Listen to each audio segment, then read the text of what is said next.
21st, 2021. We have just verified that we are all here. Chip Sherrill and myself. We have Jack Liggett, Deputy Chief Smart, Dana Steffen, Bailey Klimczak, and Therese Monroe, and Jim Leonard, the tech guy. And then That's scary. Grant, I didn't catch your last name. I'm sorry. Halsey. Grant Halsey here with Software Solutions for a presentation and a quick discussion. So with that, knowing that with our guest Grant here tonight, we will, we'll quickly action on minutes. Are there any updates or changes to the minutes No. needed? I'll move to approve the minutes. I'll second. All in favor? Aye. Minutes are approved, and that's how quickly we get to number 3. So Grant, if you are ready with Software Solutions, and Dana, I don't know if there's anything you wanted to preface beforehand. Well, I did give an overview of everything that was presented several months ago with Grant and some of his partners there at Software Solutions. I thought it would be prudent to have him come and show Finance Committee what some of the functionality that this software can provide. So that's what he's here for. I think you said it's a different version. I know there was a kind of an online presentation a couple months ago, but this is a little bit of a different version that we're looking at tonight. Is that right? It would be the same version, just in person. Okay. All right. You need to jump on there. I have a few slides to show. Whatever's best to get connected that way.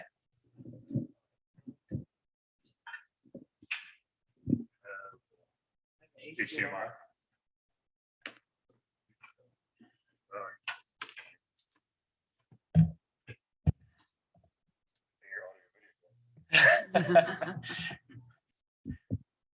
That guy.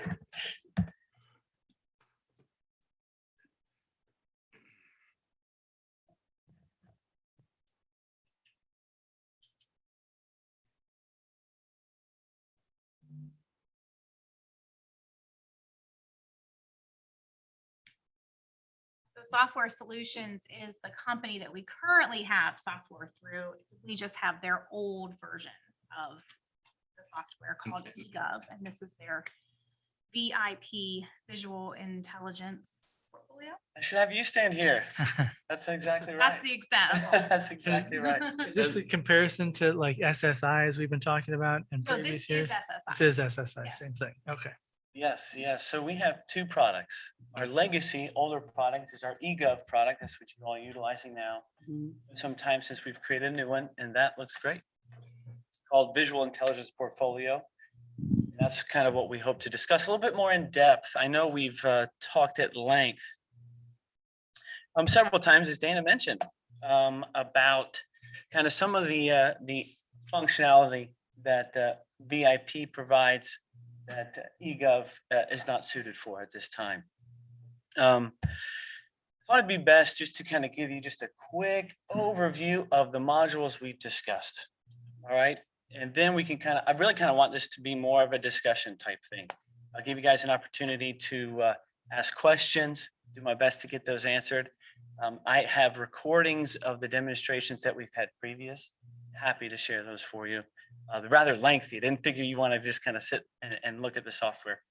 If I could, real quick, just the book and this, so we're all on the same page. We had about 20 minutes scheduled for this, so about 5:25. That's plenty of time. Perfect. Yes. Perfect. Yes. Thank you very much. Ben. Absolutely. Thank you. Talked about a number of things. We have a budgeting, forecasting, and customer reporting tool, VIP Analytics. We have one of the big focuses that we've talked about in our discussions on the finance and payroll side is the opportunity to decentralize a lot of those functions. We also talked about utility billing infrastructure. We also touched on kind of getting on cloud technology and the trends that we're seeing on the private side, but especially in the local government side today as well. And touching on our budget and forecasting reporting tool, our VIP Analytics tool. A lot that this tool can do, actually one of our more popular modules. One of the big functions of analytics is it's a budget builder. So talking with you all previously, a lot of that is kind of done with spreadsheets, things like that. What that budget builder does is it creates one central location for your budget. No more broken formulas, no more, how do I use this spreadsheet, things like that. All that centralized, plus with the added benefit of having analytics inside of VIP, get rid of that import. It's all in one spot. So that's kind of that one source place for the budget builder. You also get your department heads in the system. They're able to log into VIP analytics, see just their world. Here's my budget. And then they'll be able to kind of create their wish list, right? Here's what we love to have for this next year's budget. Provide documentation. Oftentimes we use police as an example. I need to buy a car here in the coming year. Here's what I need for that. And then it gets sent to finance office, committee, council. They all be able to see and approve that budget within the system. Another big thing, especially now with the kind of ups and downs of revenues with the coronavirus, is forecasting ability, creating those what if scenarios. What does our revenue look like if we don't get as much income tax as we have previously? What are the historical trends of our income tax collection, our utility collections, things like that? Personnel budgeting is big, especially with our city customers, creation of new departments, adding new employees, things like that. With that personnel budgeting piece, it allows you to budget the personnel level, but by employee, their wages, benefits. If unions ever come into play, you're able to enter those contracts inside the system, have that all tracked and managed for you. Dashboard reporting is a big one. Any type of report you can build with it within analytics. The advantage of kind of us being here in Ohio is we know the big custom reports out of Ohio. A lot of those are already pre-built and can basically be ran at the click of a button. Already and simple, if you need it a previous year, just a matter of changing that time period and you have that available. Questions about analytics? Moving over to the decentralization of the finance and payroll. Talking with Dana, several other people here at the village. One of the big hopes, aspirations of kind of moving over to VIP is to kind of modernize that purchasing process. Instead of that paper-driven process where things are being driven by paper, kind of going from desk to desk, the hope is to move that more to an electronic-based platform where that stuff is being entered by the department head, entering at that requisition level where I need to buy this, I'm submitting it for approval. Here's all the attachments associated to that requisition. And it goes to those proper channels, all electronically. And department heads are basically developing that ownership, and they have the insight into their budget, how much they have left. They only see their general ledger accounts. They don't have to run and ask, hey, how much do I have left on this account? How much do I have? They already have that at their fingertips, real-time reporting, things like that. Bank reconciliation inside the system. A lot of the spreadsheets can go away if that's what you're utilizing now. Always nice to know that there's no external factors. If there is an out of balance, it's not, oh, is the spreadsheet wrong or is the system wrong? That kind of goes away because it's built in within the system. Department time entry, another big time requirement with payroll is entering that time. You have that ability in VIP to have the department heads enter in that time, submit it to the finance office, and they're just looking for anomalies, right? Why does this person have 100 hours? Those types of things, so they can start payroll with the time already entered in, those types of things. And then obviously the department insight and ownership, they have all of that at their fingertips. Utility billing infrastructure, talked about electronic workflows, insights into billing adjustments, issuing of credits. When you look at state audits, those are usually one of the first things state auditors of the state look at is those billing adjustments. They want to know why. With those electronic approvals, all that is documented in the system. And you'll be able to get that multi-level approval for whatever reason. If a credit needs to be issued, as well as a billing adjustment needs to be issued. Growing communities, big thing, with new buildings and housing and things like that is landlord management. Landlord management's a big topic, especially on the utility billing side, especially the differences between our old system and our new system. Obviously, web portal. People today like to have options on how they pay their bill.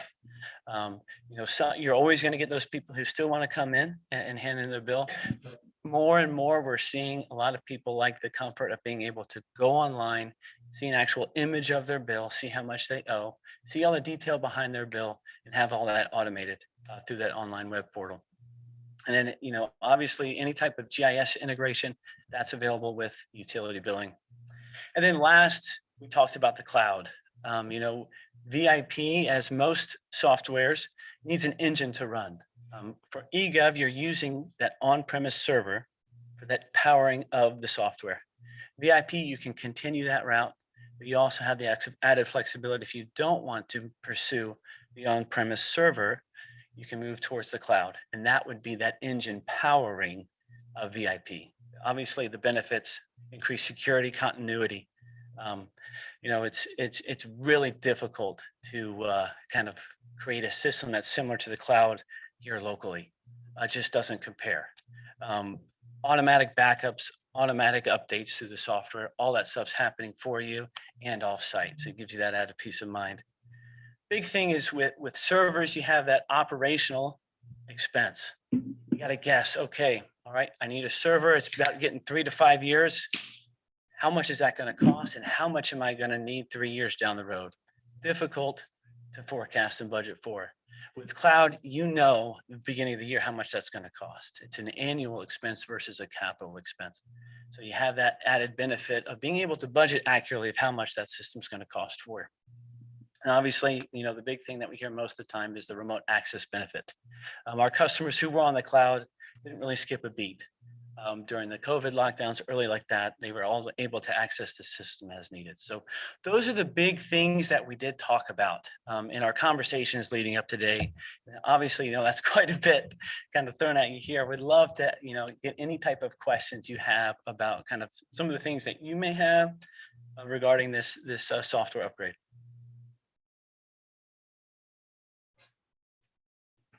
I guess my question is, what's the cost? Yes, definitely.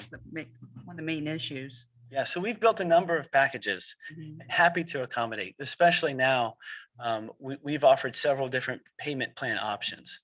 If you want, if you want it all, we've kind of priced that out about 175,000. Mhm. If you kind of wanted a more scaled back version, it comes down to about 115. So again, it's basically what you want to piece together. And then what's the annual maintenance on that? Excellent question. Yeah, so annual maintenance is going to increase so we can get you over to our software assurance program. So probably your first year, if it just kind of depends on whether you want the cloud or you don't want the cloud. The cloud, that's going to be your biggest jump. Cloud right now, we're seeing anywhere between $800 a month to about $1,800. That's probably more at the county level. You guys are probably closer to that $800, $900 a month for the cloud.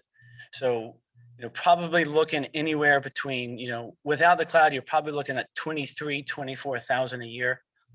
And then if you add that cloud, that would be about $10,000 extra on top of that. So 35, 37 a year.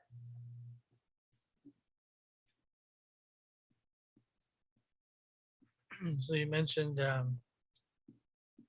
175 to 115 or so. I think the presentations have been mainly around that 175 level in terms of what all is included. So Yes. what would be sacrificed at that, in the interim in that 115 level? Glad you asked. Definitely. So the 115 is definitely a more scaled back version. The electronic workflows, that decentralizing factor that VIP can provide, can be very robust, meaning we can have multiple levels, multiple conditions, things like that. With that 115, that would be scaled back, mainly probably about 1 or 2 steps in that workflow approval. So it would be entry and then, whoever next it needed to go to. So maybe 1 or 2 steps tops in that workflow process. So that would be a little bit of a sacrifice. So scaling those workflows down, simplifying them rather than making more complex. Another big thing is on the analytics side. That does not include that personnel budgeting piece, where you're able to, track the wages and benefits of each individual employee and that forecasting capability there. So with a smaller organization, I mean, the workflow piece probably isn't that big of a deal because you probably don't have that many steps that you need to go through. Yeah. Anyway, Definitely. but the forecasting piece, I mean, what, from your perspective right now, Dana, current state to that, I mean, what kind of what does that mean to you? I guess?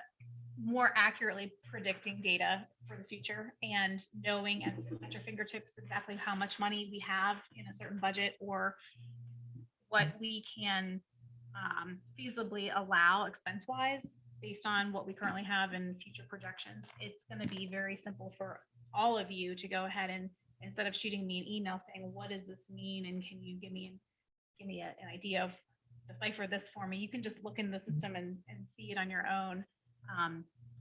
So I think I get the feeling like there's a lot of benefit here that we're not really seeing right now. We don't really grasp like what we're missing.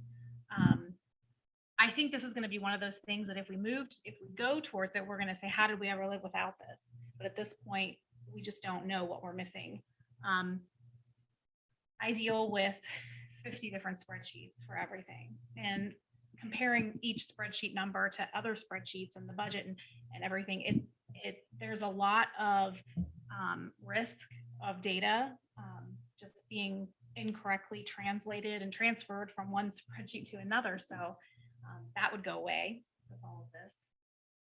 And it would be much faster for me to produce reports for everybody and generate the data that you all want to see.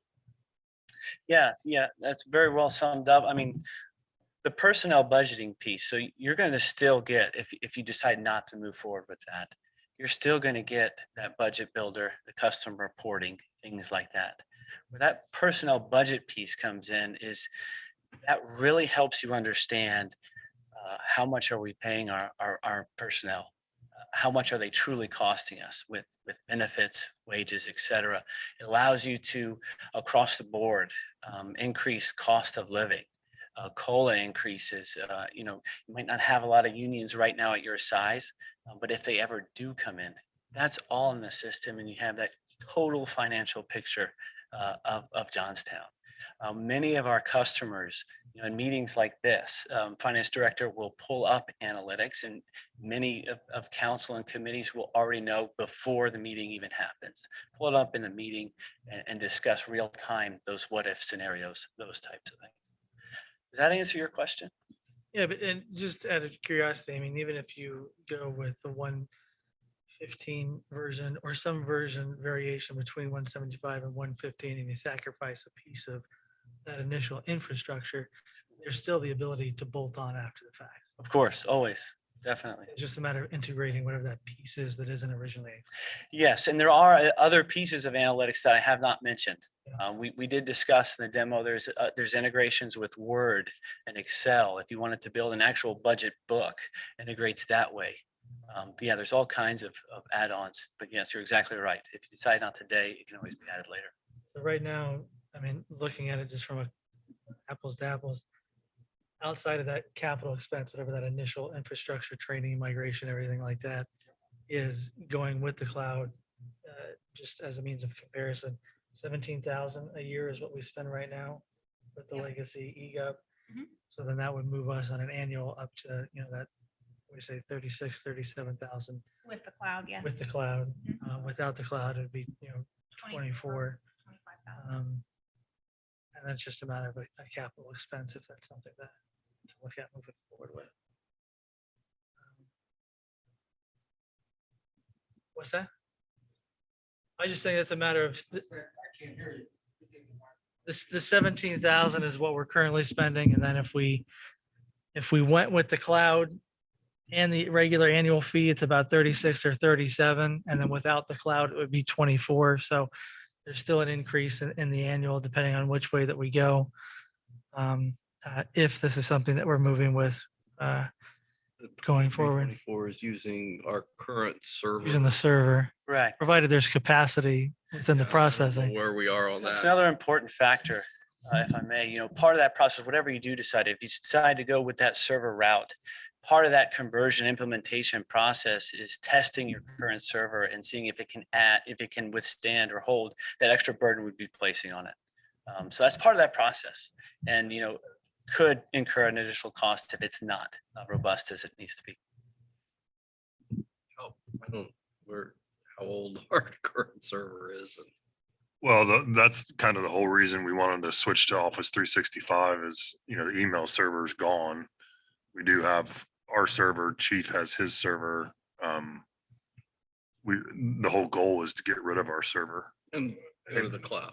Correct. I mean, we're not there yet, but No, but that, it's a process. if we can save everything on OneDrive, there's no need to have a server anymore here on site, because Available. if it's available up there somewhere. In New Albany. Yeah, in New wherever. Albany. Yeah, it's probably in New Albany. Our goal is to get rid of that. Chief needs his for video and some other things, but from an admin standpoint, especially if fiber comes through as we expect it to, I don't want to say you might as well go for the cloud, but that's kind of how we moved this way anyway. So But as a scenario standpoint, we could, again, just thinking through the different scenarios, we could start out on the server Sure. and then If it was- migrate to the if it cloud, withstands it. Migrate it. provided there's capacity or processing available at the level that's needed. You have options and flexibility. Yeah. Definitely. The consideration with the cloud is you just want to make sure, as you mentioned, with fiber, you have enough bandwidth to be able to not lose any type of performance there. And from soft infrastructure upgrades, we've added CAD. We've upgraded the online, the permitting software and planning and zoning. And my goodness, if GIS and GIS, yeah. And yeah, with iWork, that's right. If we haven't been talking about upgrading the finance stuff for, I don't know, 10 years. One other thing I want to bring to everyone's attention, I have a very difficult time managing projects, financials. Jim has been working on some spreadsheets to help ease that burden, but it's with all the projects we have going on, I can't keep on top of everything with our current state of software. And- You're not alone. Yeah, yes, it's a lot and it seems like it's changing daily. Mhm. So with the capabilities that VIP would have to house some more extra data and information on projects and track projects, we haven't really talked about that though. It does. Is there any way you could touch on that? Definitely. Within the accounting side or general ledger side of our VIP software, there is a project tracking module, basically that allows you to integrate with your ledger. Any type of capital project that you want to track, either on the revenue side or the expense side. And it will track, you're able to put in a budget at the beginning of the project, and you'll be able to see kind of any type of transaction on that specific project, both sides there. yeah, I'll second Dana's opinion on that. I mean, everything changes on a daily basis, especially with, so we have funding sources from, I don't know, 10 different funding sources probably. Does it matter the number of sources we have on the revenue side? I mean, Just however you want to track it. Okay. Yep, you have lots of flexibility on that project. so So in one project, I guess you perked my interest now. Peaked, not perked. If you have one project and then multiple revenue sources Mhm. on this side of the ledger, and then you'd have your expenses on the other side. correct. And you'd see both within that project. And then our project managers or anyone that is touching that project could have access to that. Correct. Yep, whoever is kind of the administrator of VIP here internally could grant them access to whatever they needed. Makes my life a little That would easier. be helpful. I think Dana too, we did identify that this would be something that would be covered under ARPA in terms of expenses. I think it could work as like a work from home, not being in the office type of. Cloud-based platform. Cloud-based Yes, part of it. exactly. Mhm. So and with revenue replacement. you could use One thing you mentioned earlier was payment plan. Yes. Is that what? Easy payment plan we like. Yeah, I've What kind interest rate we talking about? of, no, I've kind of outlined that there with Dana. I'm happy to accommodate to with whatever the village needs there. We've kind of outlined a plan, basically drawing out over 4 years. And kind of breaking it up however's best for you all. Contractual obligations. I mean, if obviously we're gonna be on it for at least 4 years if we do that, but is it Yeah, just like it is right now with Correct. your maintenance plan and stuff. exactly right. Thank you. Does your annual maintenance fee cover all upgrades within? Excellent question. Part of that initial bump in service is for that exact purpose. Anytime we create a new, software, that one-time cost of licensing is no longer in the picture. You're just paying for the conversion in the implementation if you decide to add to your suite. Great question. Cheryl, you got a question? Yes, Dana, do you have, can you and Grant like sit down and come up with like what you really need and eliminate the rest so that we could have a good number, solid number? Sure. Like what would I need as far as system For this- functionality? Yes. All the yes. components within Yeah. the, We don't so much, between that 175 and 150. yes. That's what I'm looking for. The Maserati versus the Ford, Yes. Yeah. So that 175, that would be your Maserati. Uh-huh. 115 is definitely kind of more of your Honda. utilitarian, Honda, Yeah. whatever. Yep. Okay. If, say, for example, this came online and started moving forward in April of next year, I'm just putting out a number, Sure. the annual fee prorated then at that point for the balance of the year? Correct. All That's right. exactly right. Yep. Dana, did you get into utility billing plus our iWork program? Are those compatible, or would there be some coding and all that stuff to make them talk to each other? Because I think that's a concern today between the two systems. I believe I asked the question if they would communicate and the answer was. Yeah, so part of that implementation process, you're going to be signed a consultant for each module. You're going to be signed one for accounting, payroll, and utility billing if you do decide to move forward with those. On the utility side, your consultant is going to sit down and say, okay, what external softwares are you using? Your reading software, if there's billing software, in this case, iWork software. You'll create templates to make sure that they are communicating properly and testing well in advance anytime you decide to flip the switch and go live on VIP. Thank you. Is that the Zener system that you're talking about, Dana? What is it? I work in Zener. I don't think they're the same. No, they're No. not the same. Zener is just the reading system Mhm, and correct. iWork is the, Work order management. Order management. thank you. Yeah. Okay, Yeah, the Zenner automated reading system, that pulls that in for billing and shut offs and people movement. That's okay, separate from iWorks. okay.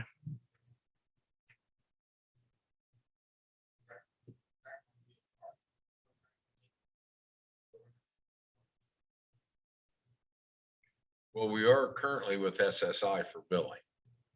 So we take our Zenner readings and it goes into the SSI and then it generates the bill. So basically our Zenner program would stay the same. It would just. Yeah, not much change. New updated system. That's what the call out in Dana's one of her emails from this summer was can integrate with the Zener system. That's what I was trying to. Which would be obviously necessary. So it sounds like Definitely. it would integrate with the current billing.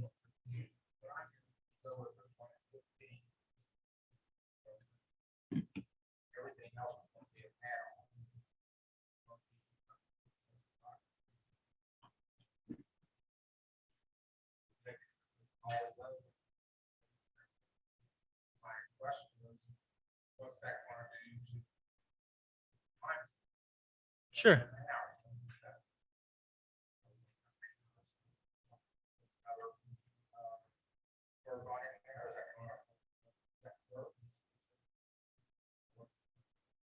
Yeah, ROI is what you're trying to get at, right? Well, it would certainly eliminate Laura having to key in all the GL accounts on every transaction. Well, on every batch that she currently does daily, and that would be a big time saver. Yeah, I'm glad you mentioned that. That's definitely something that we get very often from every level of entity, from village all the way up at the county level. You know, is this how is this going to change people's day to day and their responsibilities? Oftentimes, what we see, kind of what Dana mentioned, they become more efficient in a lot of areas where they spend a lot of time, entering in hours for payroll. That's no longer in the picture. So now Dana can work on areas elsewhere. I think we're kind of, all would agree that there's plenty to do. And oftentimes, things get sacrificed by manual type tasks. And that was kind of one of our big objectives with VIP, is to try and alleviate that manual type and kind of decentralize that. So that way, responsibilities can be focused on that definitely deserve more time than they're getting. Does that touch on what you're mentioning there? It's a valid call out too, because I mean, correct me if I'm wrong, Dana still holds two titles as finance and HR, Yes. right? So the more efficient that we can make either one of those, the more efficient the other can be with anything else in that respect. So.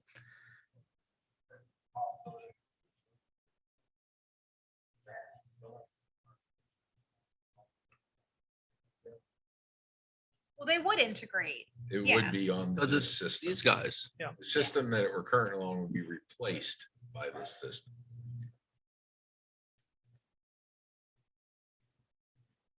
So I think the ask, it sounds like at this point, is just to have a conversation about, what level of service and what the ultimate capital expense would be based off of what's on the table, what that final number would be, and then a desire to go directly to cloud or not, to understand the annual expense. It might be good to get an idea too, after having that conversation, just as a means of contextualizing the entire approach, is how maybe each piece would integrate within what we currently have, just so that we know what would be replaced or what, processes might change, just to maybe better help us understand total ROI just off the bat with, what maybe, if there's any way to figure ROI based off of man hours being used from efficiencies, that might help. But just as big a picture as we can take to understand what the total impact would be, I think we can definitely take this moving forward once we have that within the 2022 budget conversation and how that factors in. That's what I'm hearing. Is that, Yeah, you said. yep, okay. Yep, anything else? Nope. Okay, I'm pretty. good. Yeah. Any other comments, questions, staff?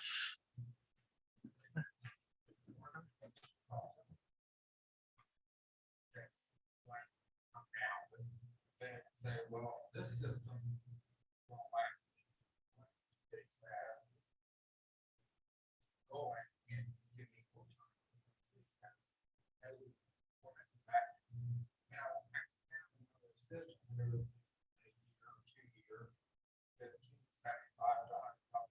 Mhm. Yeah, absolutely. That's kind of what I think. Man hours,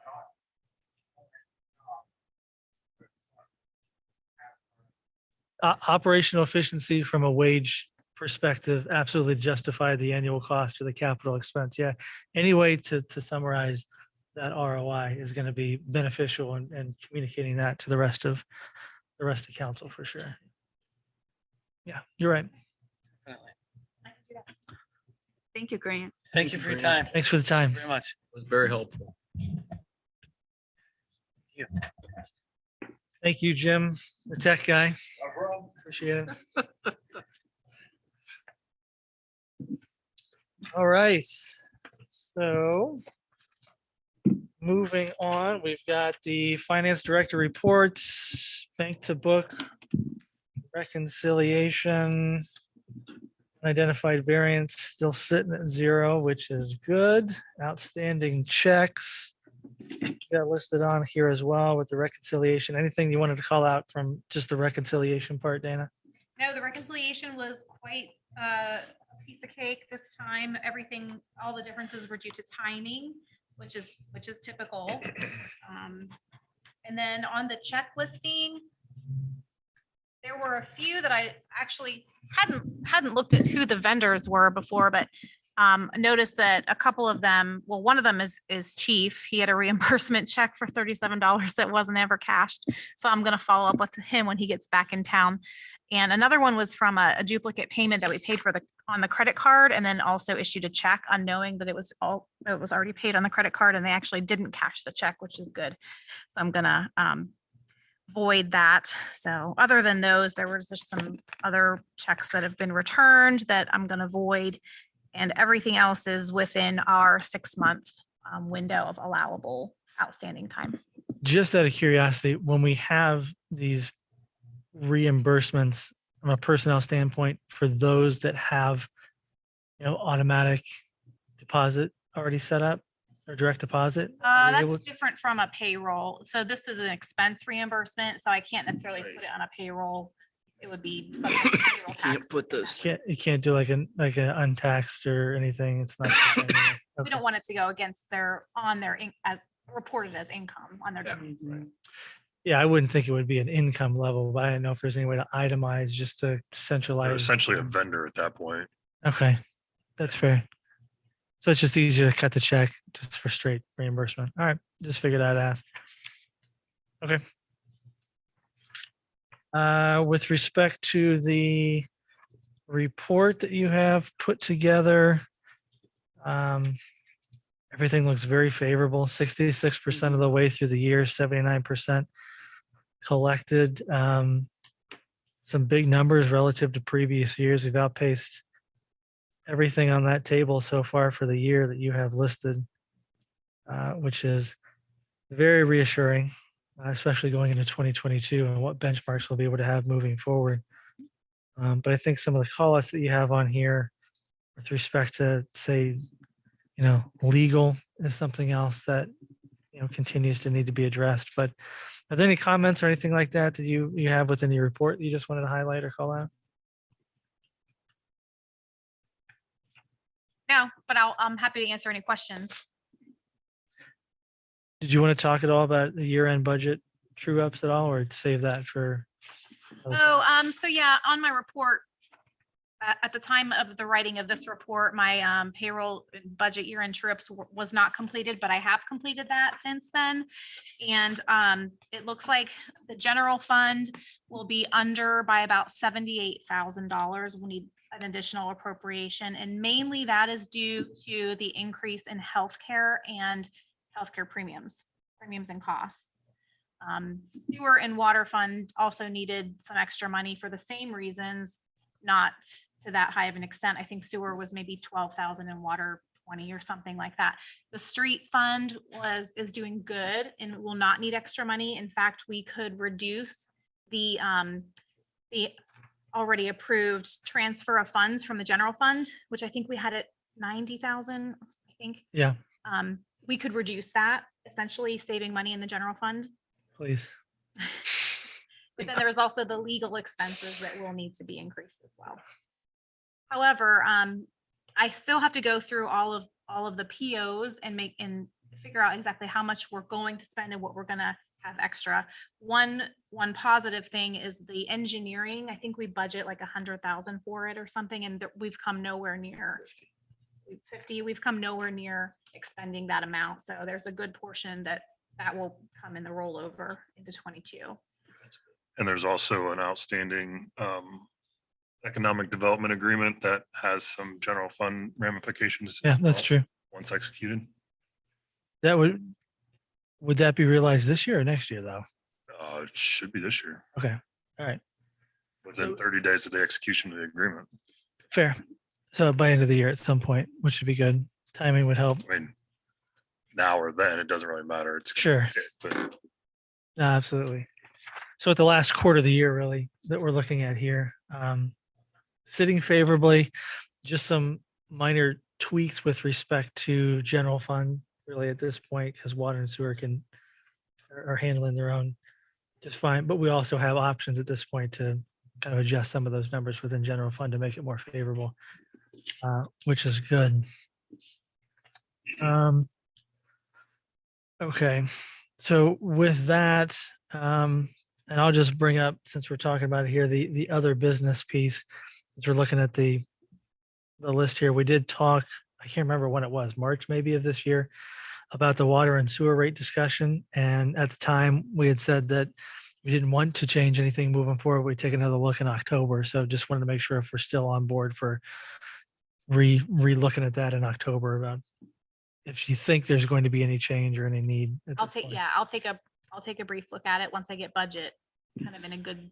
Yeah, October should be fine. I'll look. Jack's moving his microphone. Do you have something? Well, and just keep in mind, we're about to spend $6-7 million at the water plant, probably 7 to 9 million at the sewer plant. So we need to keep that in mind over the next 3 years. We don't want to do nothing. And then the reason we put it in place was so little increments every year instead of no increase and then slamming the hammer down all at once. So we just need to keep that in mind, knowing that those huge improvements will be coming. Yep.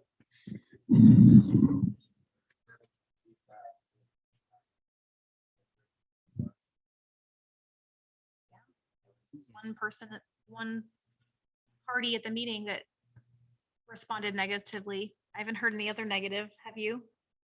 I mean, when we pass the ordinance? I share a wall with Laura and I never heard anything when she was dealing with,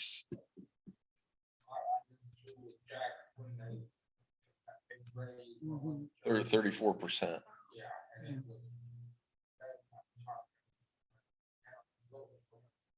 Mhm. Yeah. No, absolutely. And that was the point of doing it, and running through the exercise is what those increments would be. Could we swallow that before we did the bonding of the money? And was it out far enough that it would be able to cover the costs over that period of time and to stay ahead so that we weren't in it? Find herself in a bind. Mhm. Correct. Yeah. So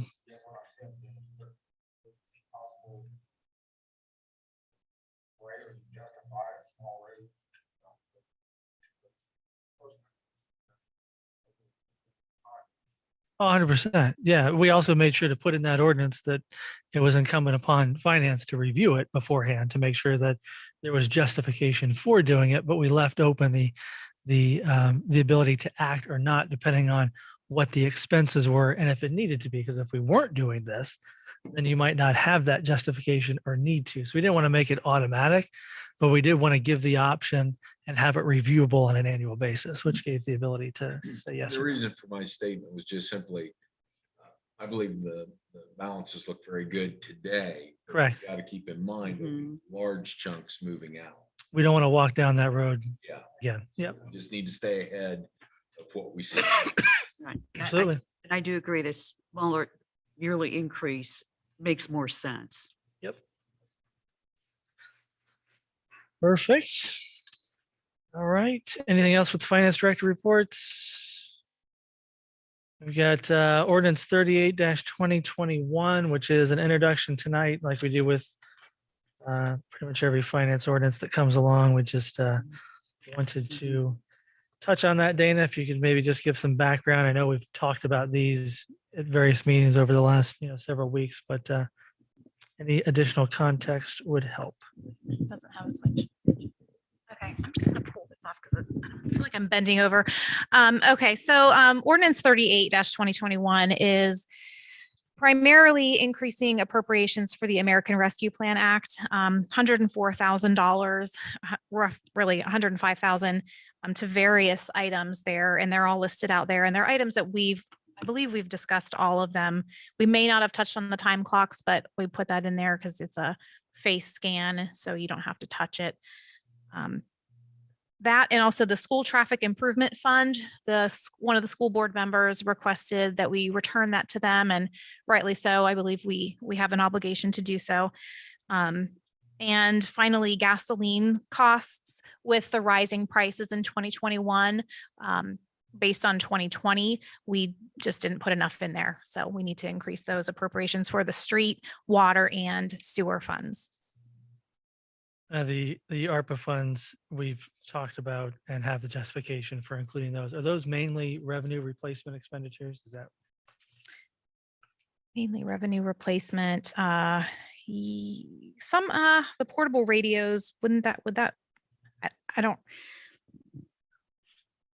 I don't have a good answer for you at the top of my head. I have another spreadsheet. Let me pull We'll, that up. we'll make sure they fit into the right bucket. Yeah, I was just for curious, purposes. because I know we've talked about them all, and then we had left kind of the funding mechanism up and said we could take it from either, but Right. Can you remind me of the raise grant? What is that for? That was, we hired up to 35,000 for help writing the grant. Oh, We spent 88, okay. but it is anticipated we'll probably spend that full 35 where it says 8,857. do we need to increase that to 35?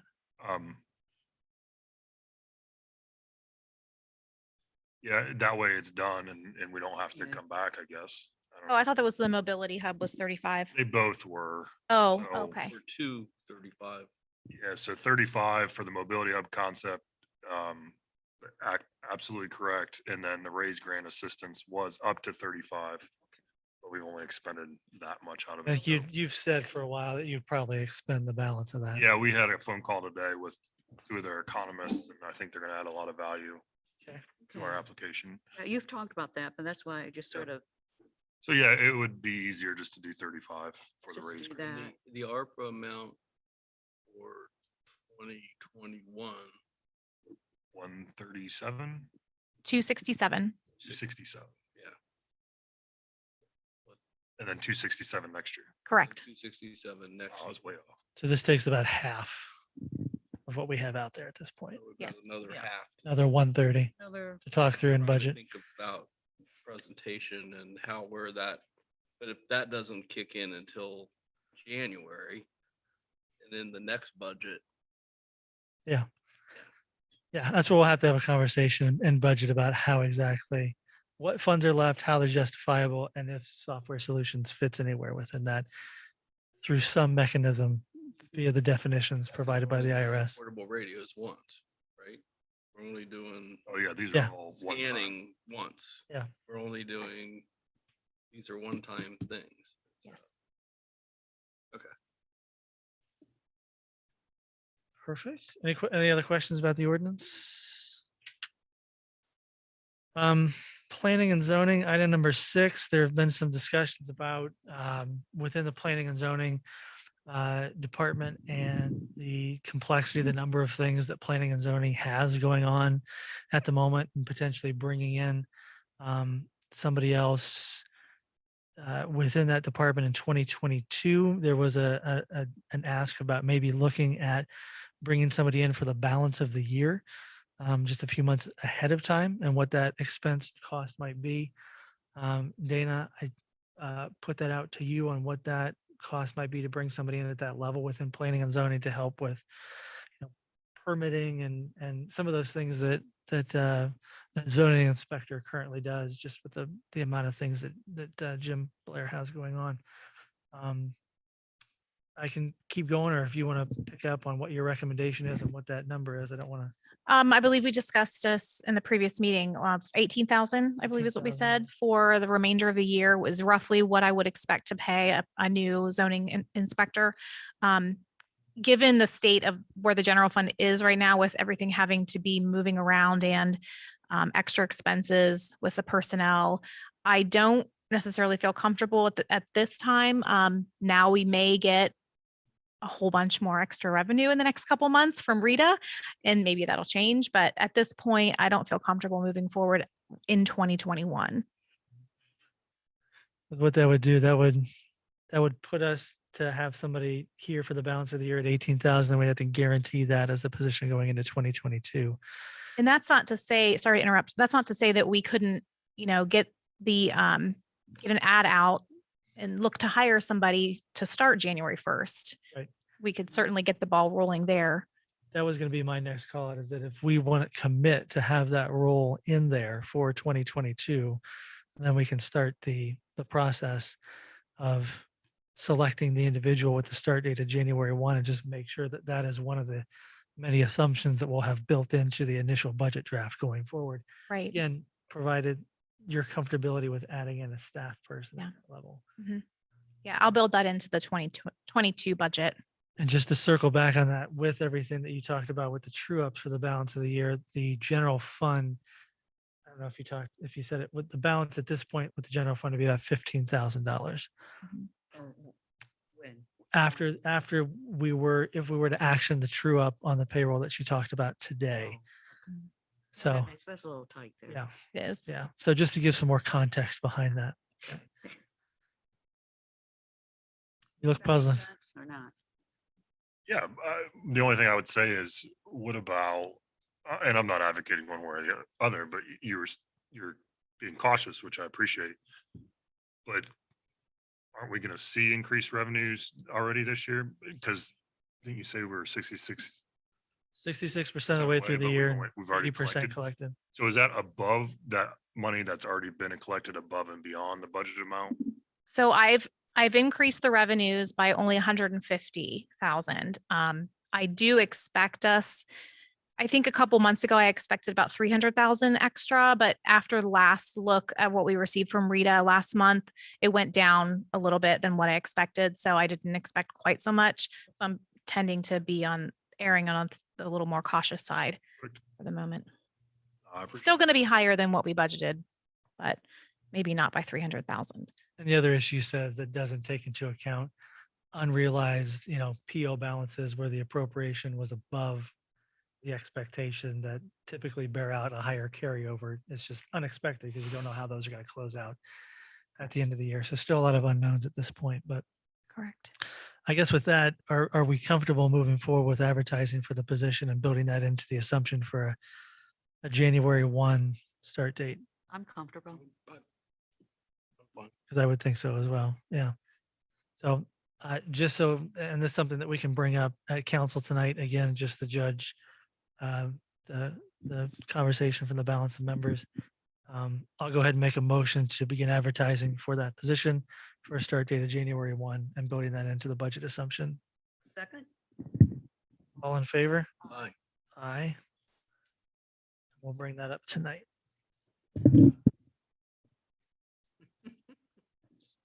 Now this will be, just full disclosure, this is actually a different position, so we're gonna have to craft the position description and all that stuff too, so you might not see it out there in the street for a couple weeks.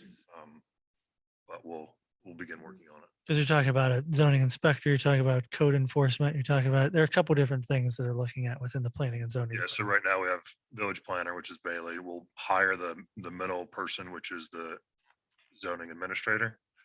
And then we'll have Jim Blair's position, which is the inspector.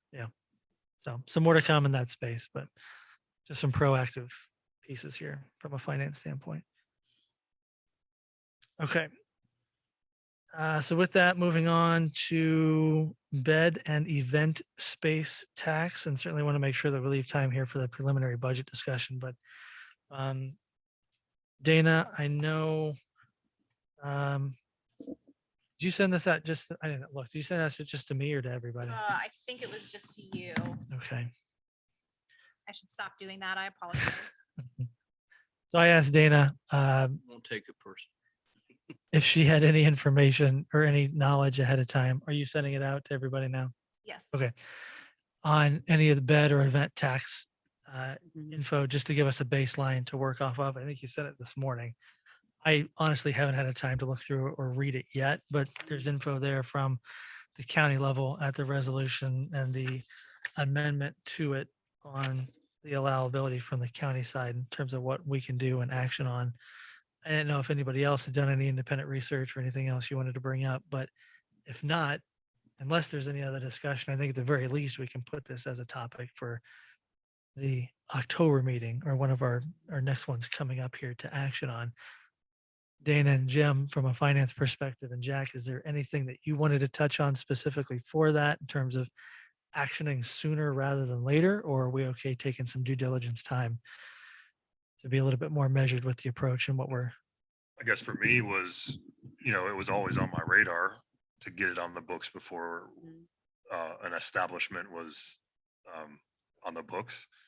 But here we are. And so we just got to take a look at it and get it on the books so that our money stays here instead of goes to the county. yeah. Okay, And it's a tax that the user pays for, you know, it's not a tax on a business or a tax on a individual. It's whoever's utilizing those beds. okay. So I think from that, we want to move forward with that discussion. Absolutely. And Dina, it looks like you have something to say. Did you? I was just gonna say, I need to do some more research on it and figure out exactly what's allowed Mhm. based on what I had received from Jenna Enzi from the county. She's a deputy auditor in real estate. She had sent some lodging tax information, and it looks like the county, obviously they collect it. I'm not sure how a municipality can go about. I know that they can because I know it's done. It's I in just- Addition to. In addition to, okay, I just need to familiarize myself more about it. That's all. And then we as a community need to figure out how we funnel that back into the tourism Yeah. scene here in the village. Perfect. Cheryl, anything?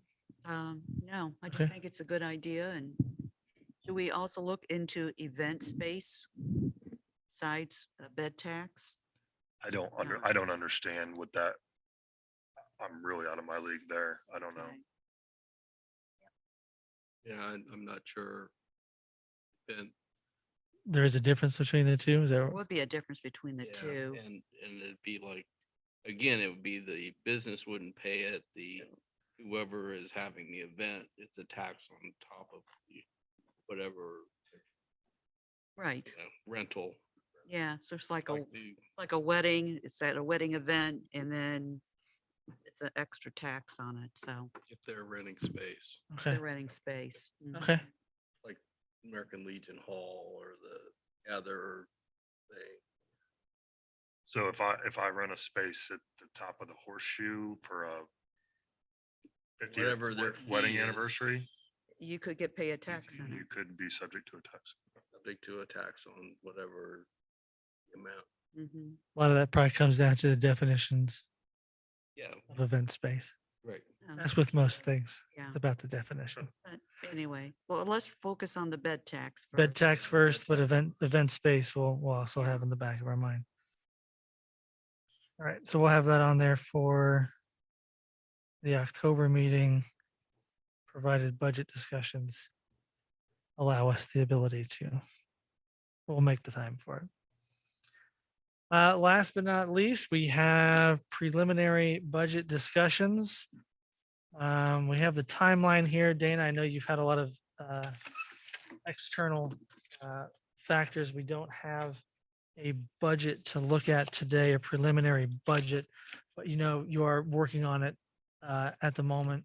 But wanted to make the time to talk about the assumptions that you have that you're working on building into that. I think we've identified one already tonight, which is the additional planning and zoning piece for 2022. But to that, Dana, I don't know if there's anything you wanted to start off with, or we just want to start throwing out kind of what we landed on last year, or how you wanted to approach this. Don't want to make it complicated or confusing, but to make sure that you're walking away with at least some benchmarks from our expectation. Typically, I like to start with income tax. Obviously, that's the biggest item and that's the big determining factor on what we can do. So we had budgeted 2.205 million in 2021. Looks like we're going to receive about 2.4 million, roughly, maybe 2.5 in 2021. So I typically like to take our baseline, what we receive in the current year, and make that next year's budget. If we know that we have a lot of new businesses coming in and there's something that we can really hang our hat on that we know is going to happen, then I like to add that in, but I like to be a little more conservative. On the other hand, it's nice to be a little less conservative and therefore have extra money in the budget so that we don't have to have 1,000 appropriations throughout the year to increase monies. So is everyone okay with that baseline being about 2.4, 2.5, wherever we look like we're going to end up to be the next year's budget? Or would you like to see that increased 5% or 3% or We're 2.025. 2.205? That's where what we we're going, budgeted. going to be this year. That's what we budgeted. That's what we budgeted. Let me pull up my revenue file. Tell you where She's we're she's looking. saying we're Fine, looking to end at 2.4, 2.5 actualized. all right. Right. So that would tell me that would be the least amount and that you would want to be a little bit more aggressive on that Mhm. because we still have an entire Pulte phase of homes, right? Absolutely. Other developments potentially, I don't know what the timeline is on getting those built out. Do we know? and probably ASAP. And we'll lose Blackman. Blackman's Yeah. leaving, Right? Yeah. so. One thing to assume is Blackman is going bye-bye, Thank you. so I don't know what. We that know means. when or. I think shutting the lights off on December 31. They're already They got another. moving stuff phase. out. We have a secret duper spy down there that we utilize to get our information. So, yeah, that's just an assumption, but we also have Project River that probably won't be generating income tax next year, but on the horizon. So those are two good assumptions, maybe not necessarily for next year, but Going forward.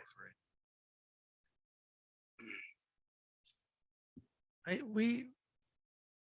This may be in left field, but I'm just thinking about it because I feel like the question's been asked before. We tax on projects like that with individuals working within the village.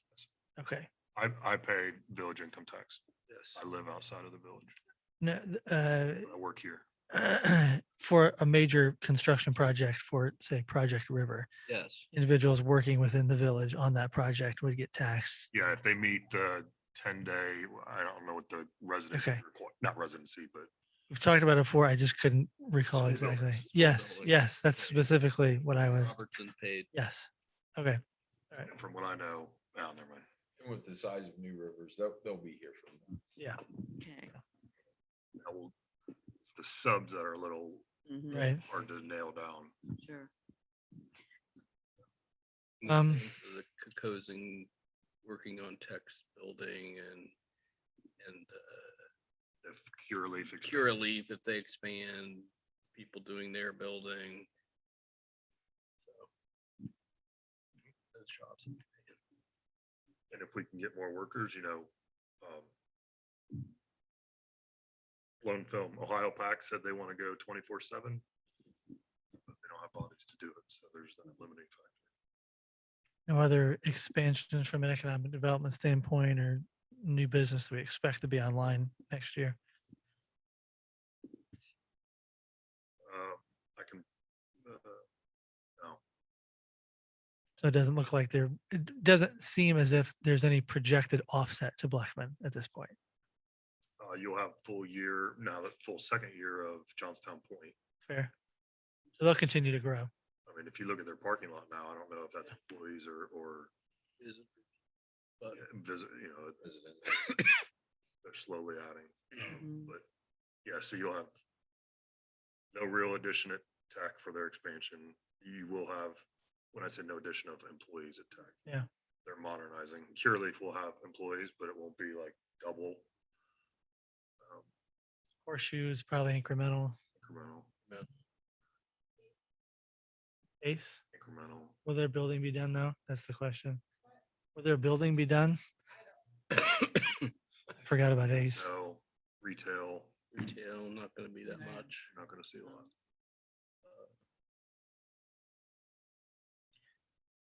The liquor bar isn't, there's a ways to go for that still. No other empty storefronts downtown of anything else that's on the horizon that we know of. Family restaurant will go under renovation, but Fair. again, not. huge income. Okay. Well, currently my best estimate at closing the 2021 year in income tax receipts is 2.45. And I would feel comfortable in 22 placing that projection at about 2.5 to 2.6 million.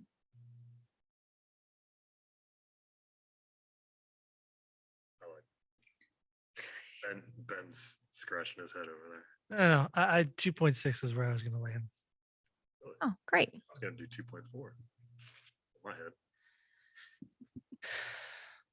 Let me just, So the loss of Blackman is not substantial.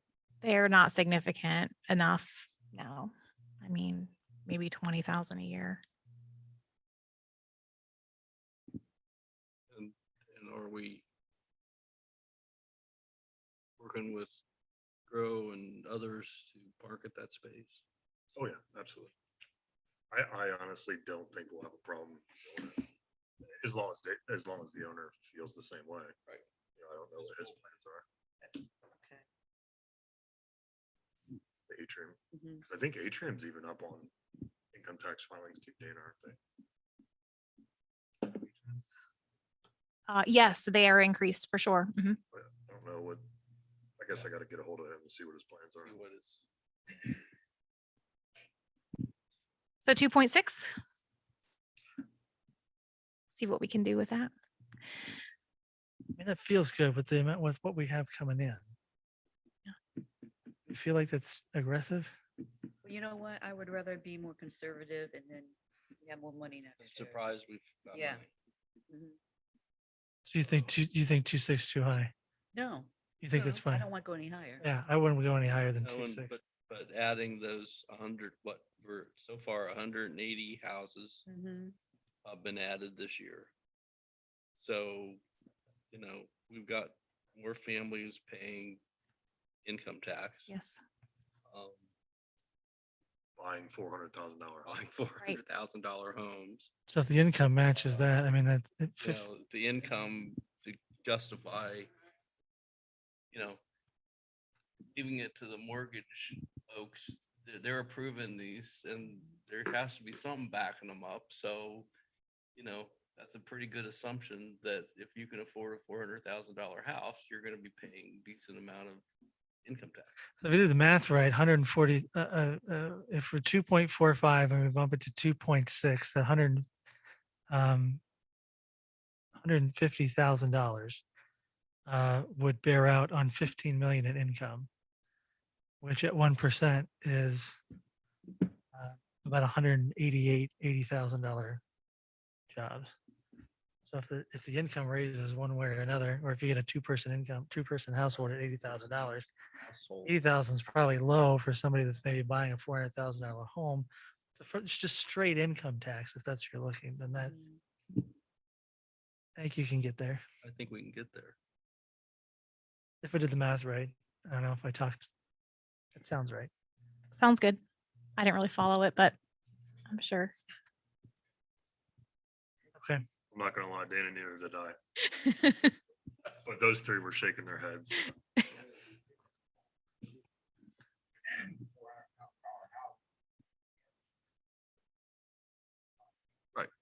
True. But that's sort of assumption. I come up with that if there are 180 homes and everybody's making 100,000.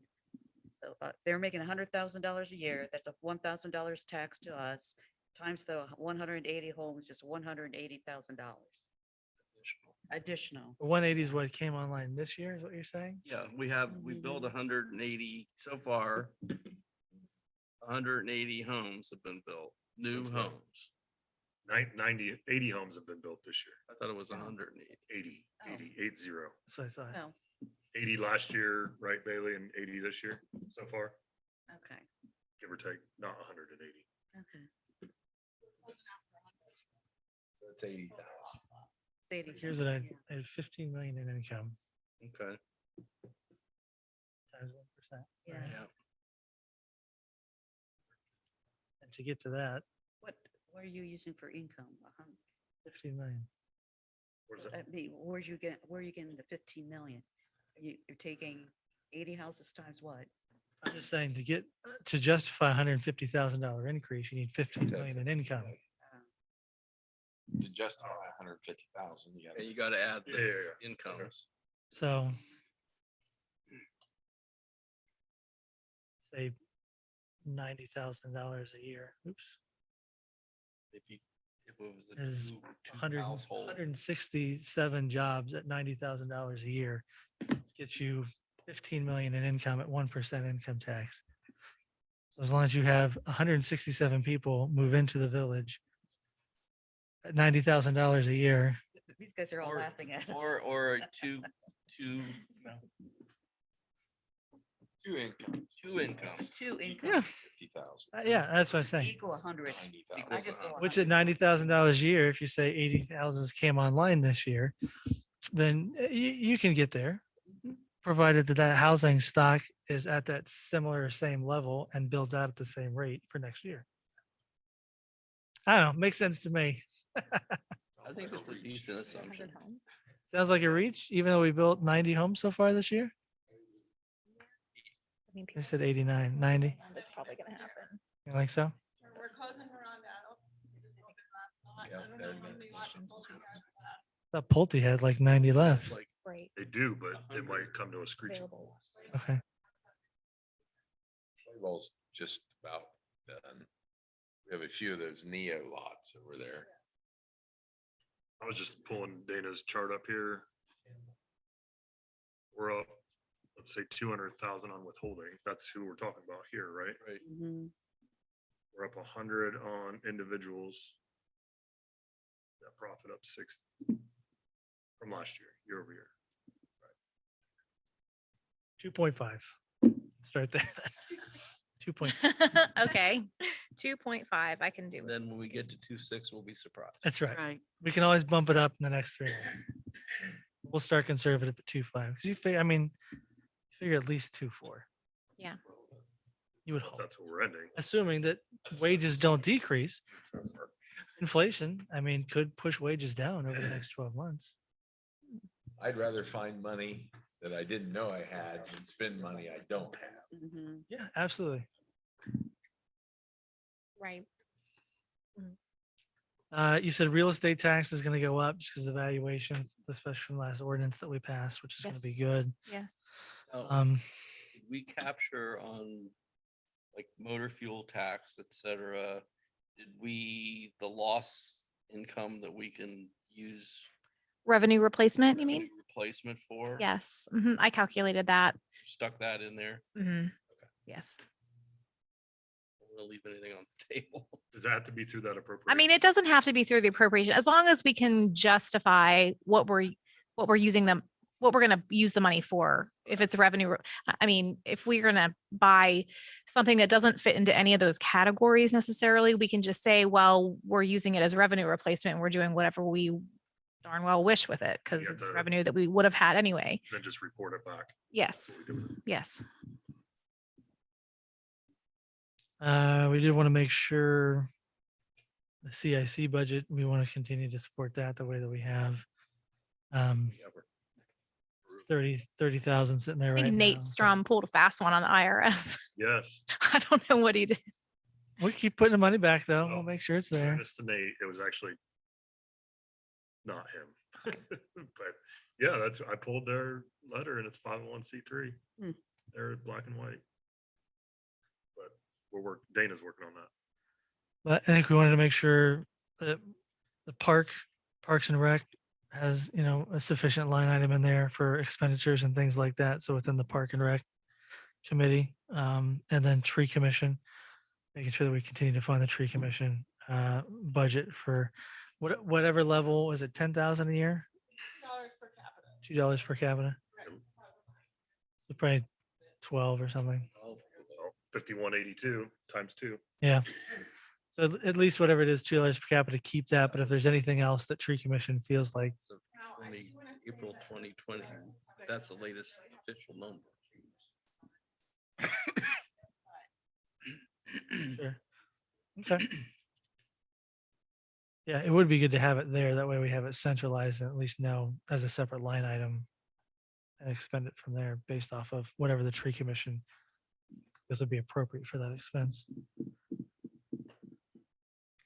Now, personnel is a huge line item, obviously.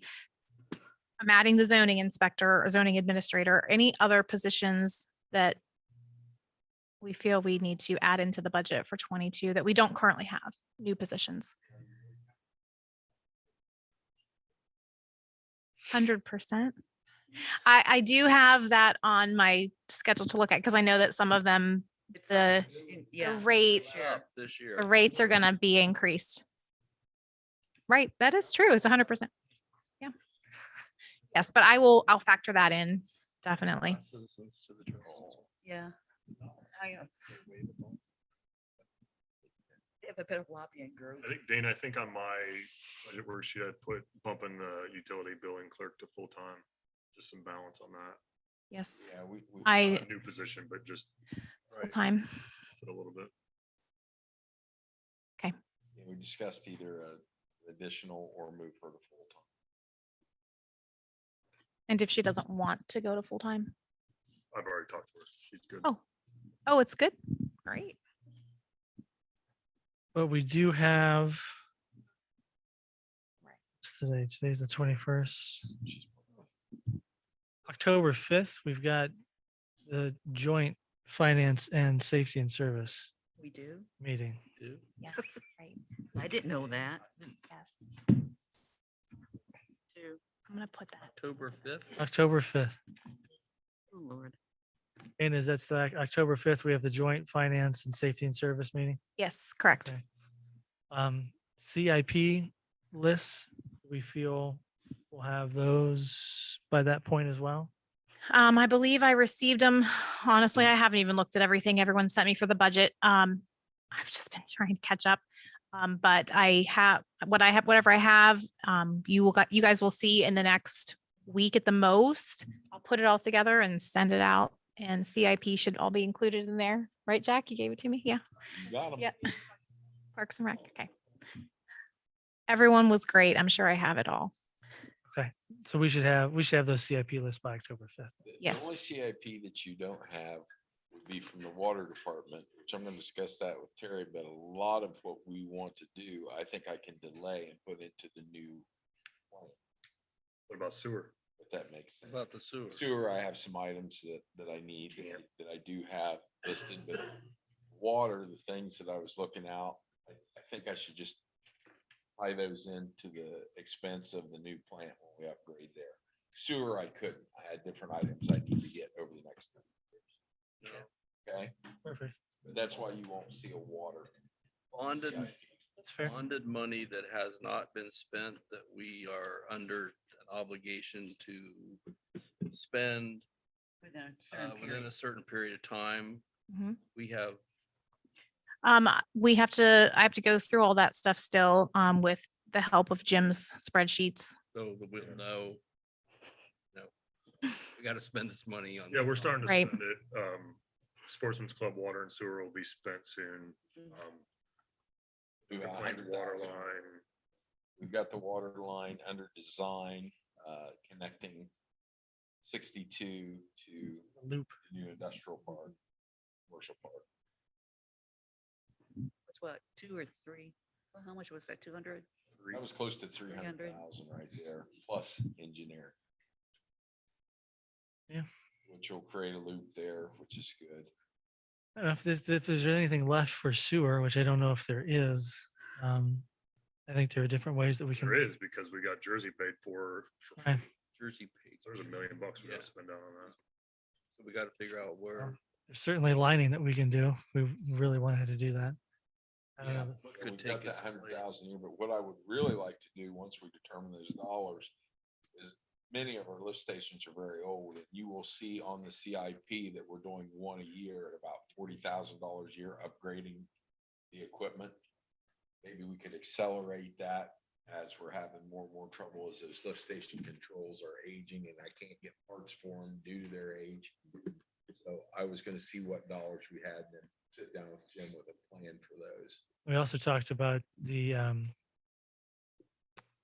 don't know if it's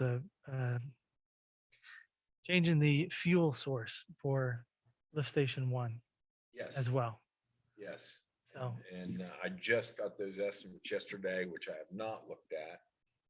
But I also think the estimates for the new generator and stuff here are also in.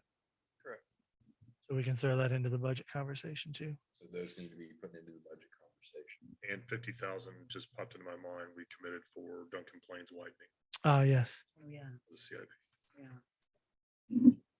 Of course, that can't come out of the water and sewer, obviously, that's. Sure, sorry, I just was. Dana, I did want to call out two, just to put as considerations and assumptions. We have tried to get into the habit of putting money aside for multiple years ahead of time when a project comes along. And I know we can add in those funds that are specific to a specific project, like we did for Route 62 and everything like that. I don't know if you've gotten any numbers back, Jim, on the Route 37 resurface, 80,000. Is what, based on the numbers they looked at historically, he said around 80 grand. So in 2025, ODOT, If I can jump in there. Yeah. We were talking about when that was resurfaced, we were talking about new curb and gutter Yeah. and storm sewer work, which. Yeah, that was just the pavement. Yeah, that's just surfacing, so that would all have to be paid. correct. Which we would have to look at as a different project, just as the baseline for the 20% that the city would have to pay as a part of that. Just didn't know if we wanted As to I put that. recall on that other curve, Jim, and you help me here, but they can do it with that 37 project. We just have to pay. It'll Yeah, I all think be we bid paid as one project. 60 for South. Yeah, Main we Street. would just have to pay for that Yeah. ourselves. So at least the 80, if we wanted to put some money back over multiple years before that 2025 project. And then the roundabout we have as well. Over there, at Leafy Dell and 37, which I have in here to start putting money aside in 2022. Because in total, I think our expenditure for that is about $370,000, I think, for that roundabout. Sounds right. I'll create a new fund similar to what we did for Route 62 for that project. Yeah. So those are the two ones that I had notes about.